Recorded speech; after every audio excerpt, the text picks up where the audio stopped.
Happy Sabbath, our viewers. Yesterday, we saw the Kikuyus from the city market demonstrating, and they were demonstrating along Limuru Road. This surprised many people, and this was happening after people realized that the price of cooking gas was shooting, that is 6 kg was shooting all the way to Kenya shilling 2,600, and that of 13 kg was shooting all the way to 3,100. This is coming when the price of water has been multiplied 10 times in counties like Kiambu and many other counties. Again, it is coming when the price of electricity is skyrocketing. It is coming at a time wakati ambapo watu wanalipa kodi ya hali ya juu sana. It is coming at a time wakati ambapo wenye nyumba wanapokea barua kutoka mtoza ushuru KRA, na wanaambiwa walipe kodi 10% of all their incomes. Again, it is coming at a time when the fuel prices has been increasing every day, and we're expecting the fuel to shoot from date 14. It is coming at a time when the unemployment is on another level. It is coming at a time when William Samoei Ruto is very busy buying politicians from Raila Amolo Odinga and destroying Jubilee Party. This is the same person who has been telling people that he wants a strong opposition. It is coming at a time when Kenya Kwanza is very busy going to Thanksgiving churches, and tomorrow, by the way, there will be Nakuru in Keka Kimani's county. And what people need to know is that wale watu zile kule kugaramia kwa mikutano hii ya kisiasa, wacha vile ambavyo wanasema ati Uhuru Muigai Kenyatta is the one who is funding Azimio rallies. Here, it is the county governors who are funding these rallies, except when in the opposition stronghold. Sasa huko wanakataa. Lakini kama ya kesho, ukweli usemwe ni kwamba pesa za watu wa Nakuru ndizo ambazo zitatumika kugharamia mikutano hii ya kisiasa.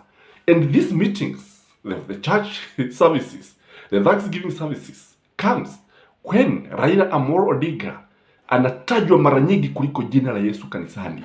The politicians are talking about Raila Amolo Odinga. They are preaching against Raila Amolo Odinga kuliko vile ambavyo injili inaendelea pale kanisani. This is the country for you. But the point here is that the country is on the crossroads. The patience is turning out to be demonstrations. I tell you, people are becoming very impatient. People are moving out of the street, and it is a matter of time before you start seeing watu wengi, halaiki ya watu, maelfu na maelfu ya watu wakijitokeza barabarani kupiga utawala wa William Samoei Ruto. Who would have thought that the Kikuyu would be the first people to come out to the street to say Ruto must go, Ruto must go, Ruto must go? Ni Wakikuyu walikuwa wanasema hivi. Hili jambo ambalo halikuwa likitarajiwa, hili jambo ambalo actually caught William Samoei Ruto off guard. And in this video, I want to show you the consequences of this, because what this means politically is that people are tired. People are getting tired. William Samoei Ruto is busy politicking. William Samoei Ruto is not addressing the real issues, and he's trying to divert the attention of the nation kwa kuingilia siasa za upinzani.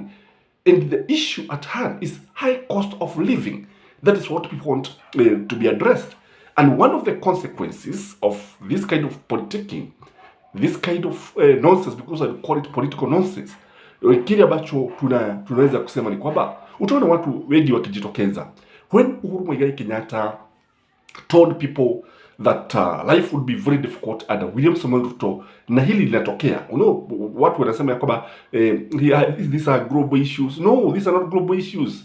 It is not the case. I just want to compare with what is happening in other countries. You realize that Kenya's situation is becoming worse every day. And tell me any one thing that William Samoei Ruto has done to help the life of the hustlers. And Uhuru Muigai Kenyatta is now being vindicated. Alikuwa anasema ukweli, alikuwa anaona ukweli. That idea of removing the subsidies was wrong in my view. Fuel subsidies was wrong in my view. That idea of removing electricity subsidies is very wrong. It is wrong advice that William Samoei Ruto is getting from people like Dede Nyoro, Kimani Ichung'wah, David D, and even Njuguna himself, the former governor, now the CS Treasury. They are giving the wrong advice, because in the final analysis, it is mwananchi ambaye anaumia. And Uhuru Muigai Kenyatta was right.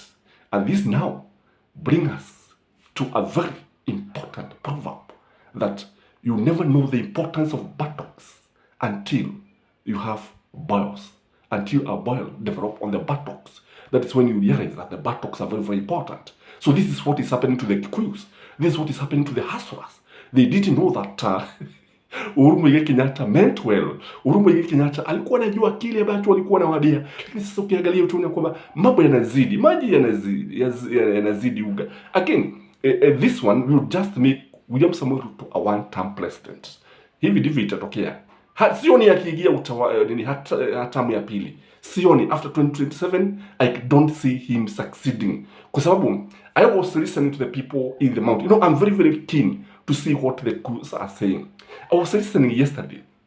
I spent the whole day in a group of about 500 people who were in a meeting, listening to the Kikuyus, the way they were saying. And this are, by the way, they are informed people. They are not just ordinary people. They are very informed.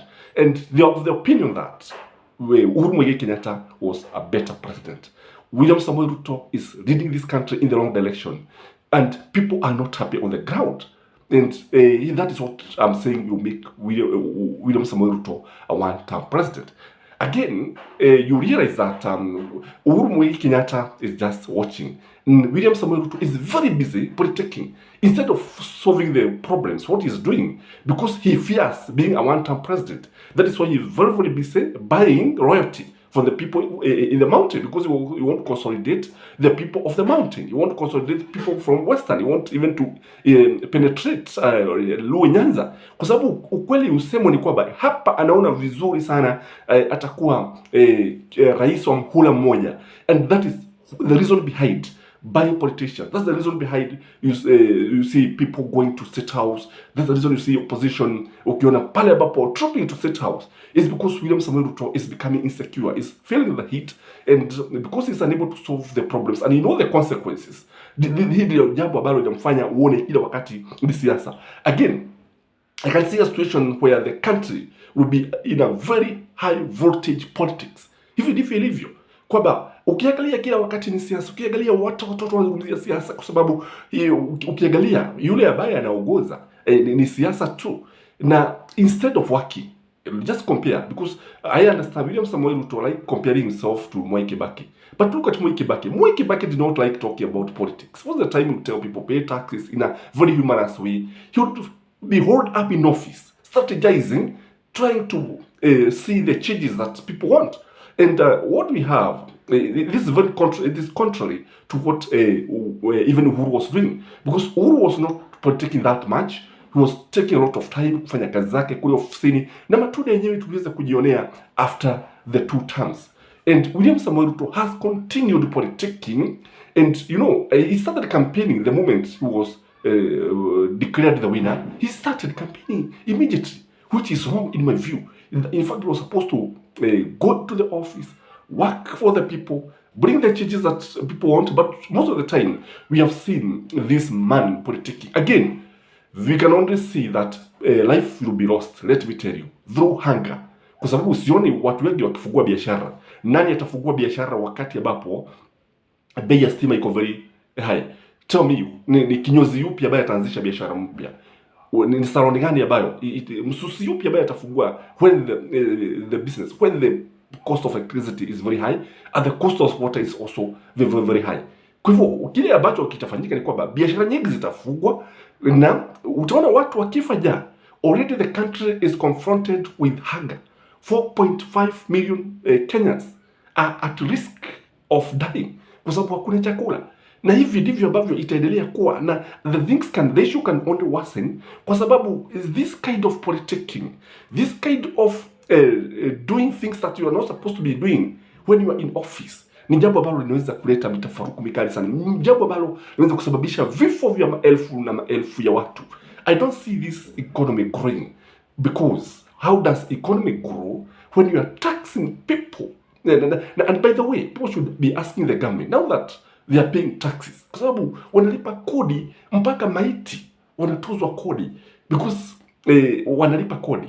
Now that the subsidies were removed, where is this money? Hizi pesa zinaenda wapi? We have not seen watu wakiongezwa mishahara, hatujaona. We have not seen any meaningful development. Hatuwezi tukasema this is a legacy project.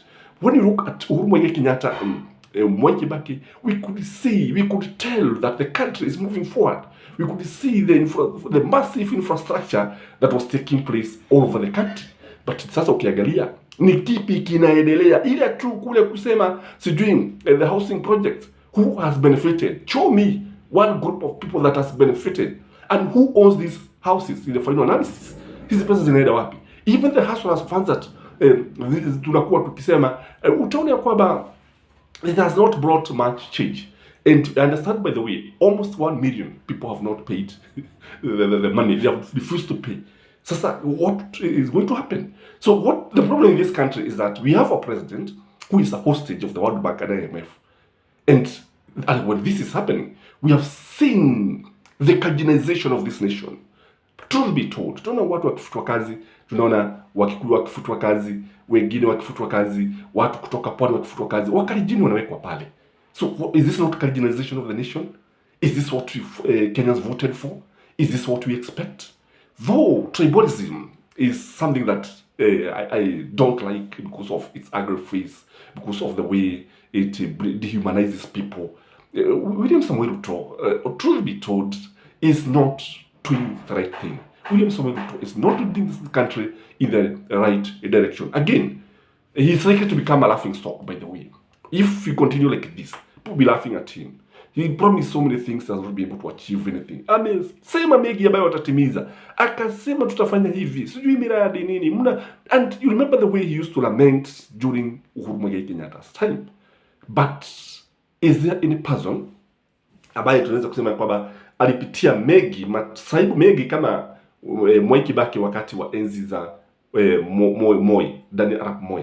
Remember, during that time, during that era, tuliona Mwai Kibaki, he was demoted from the vice president and was made the minister of health, and he did not even revenge when he took over the presidency.